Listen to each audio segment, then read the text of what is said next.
বিএনপির সঙ্গে ডক্টর মোহাম্মদ ইউনূসের ব্যক্তিগত সম্পর্ক এবং দলীয়গতভাবে বিএনপির সঙ্গে বর্তমান অন্তর্বর্তীকালীন সরকারের যে সম্পর্ক, এটি পয়েন্ট অফ নো রিটার্নে চলে গিয়েছে।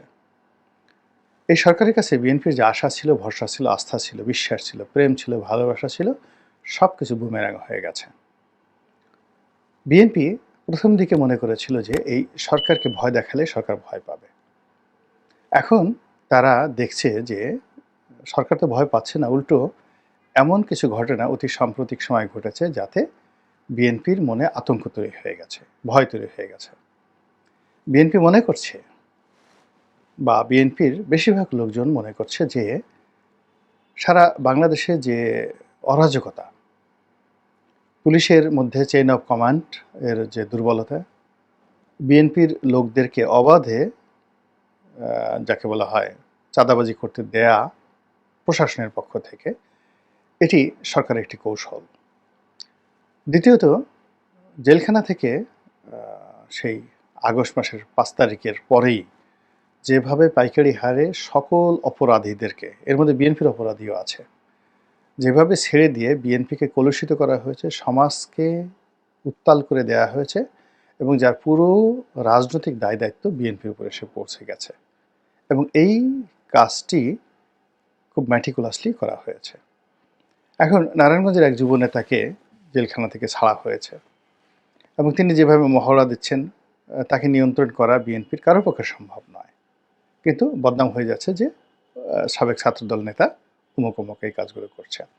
তো এভাবে আসলে প্রতিটি পদে পদে বিএনপি লাঞ্ছিত, অপমানিত হচ্ছে এবং জটিলতার মধ্যে পড়ছে। নাম্বার 1। নাম্বার 2 হলো বিএনপির মধ্যে স্পষ্টতই ডিভাইড অ্যান্ড পলিসি সেই শেখ হাসিনার জমানাতে যেভাবে হতো, একইভাবে এজেন্সির লোক ঢুকে গেছে, বিভিন্ন গোয়েন্দা সংস্থার লোক ঢুকে গেছে, ঢুকে গিয়ে এখানে নবীন এবং প্রবীণের দ্বন্দ্ব, বগুড়া ভার্সেস অন্য এলাকার দ্বন্দ্ব, বরিশাল ভার্সেস ফেনীর দ্বন্দ্ব, এরকম নানা রকম যে দ্বন্দ্ব এবং সংঘাত, এগুলো শুরু হয়ে গেছে। তারপর নির্বাচন কেন্দ্রিক যে প্রতিযোগিতা, সেই প্রতিযোগিতার বাইরে এখন ব্যাংক দখল, বিমা দখল, এগুলো নিয়ে গ্রুপিং হচ্ছে।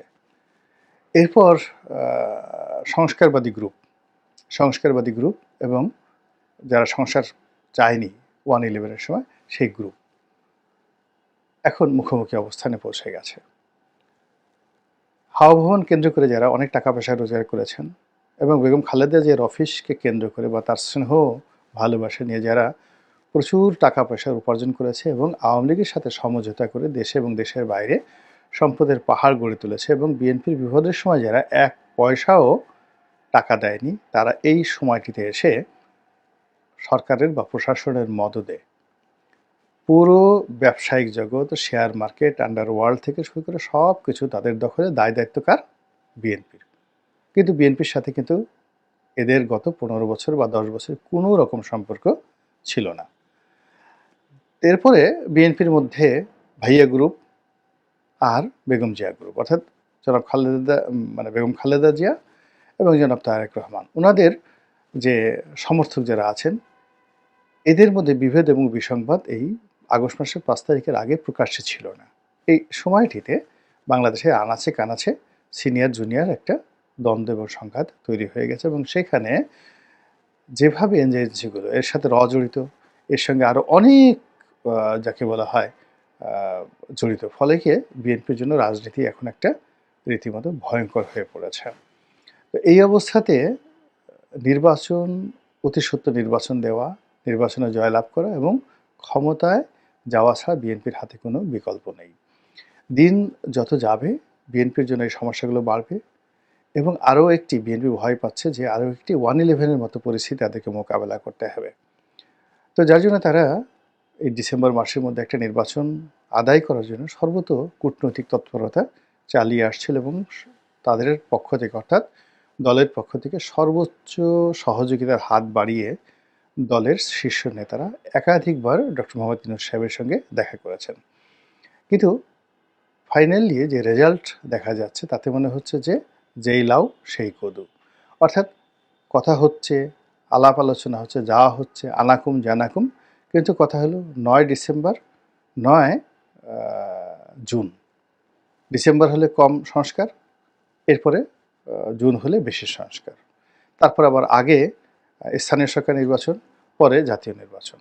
তারপরে আবার বলা হচ্ছে যে এখানে কনস্টিটিউশনাল অ্যাসেম্বলি তৈরি করার জন্য, অর্থাৎ সংবিধান সংশোধন করার জন্য একটা নির্বাচন হবে আগে, এবং তারা একটা সংবিধান তৈরি করবে এবং সেই সংবিধানে সবাই স্বাক্ষর করবে। স্বাক্ষর করার পরে এই সরকার ক্ষমতা ত্যাগ করবে। ইম্পসিবল, অ্যাবসার্ড অ্যান্ড ইম্পসিবল বিএনপির জন্য এটা মেনে নেওয়া। এরপরে যেটা বলা হচ্ছে সেটা হলো একেবারে ডক্টর মোহাম্মদ ইউনূসের পক্ষ থেকে যে আগে জুলাই চার্টার হবে।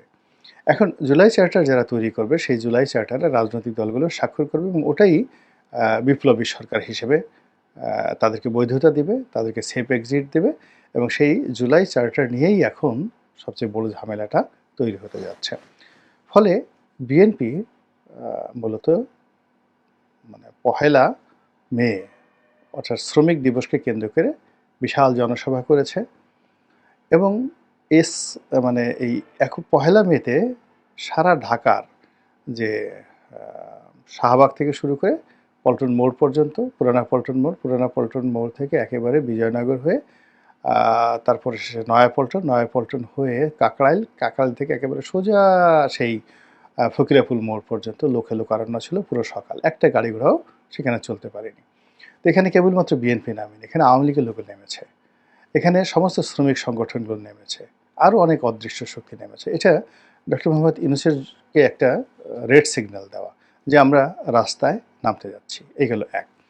দ্বিতীয়ত হলো যে বিএনপি বুঝতে পারছে যে অতি সম্প্রতি কয়েকজন সেনা কর্মকর্তা, তারপরে শেষে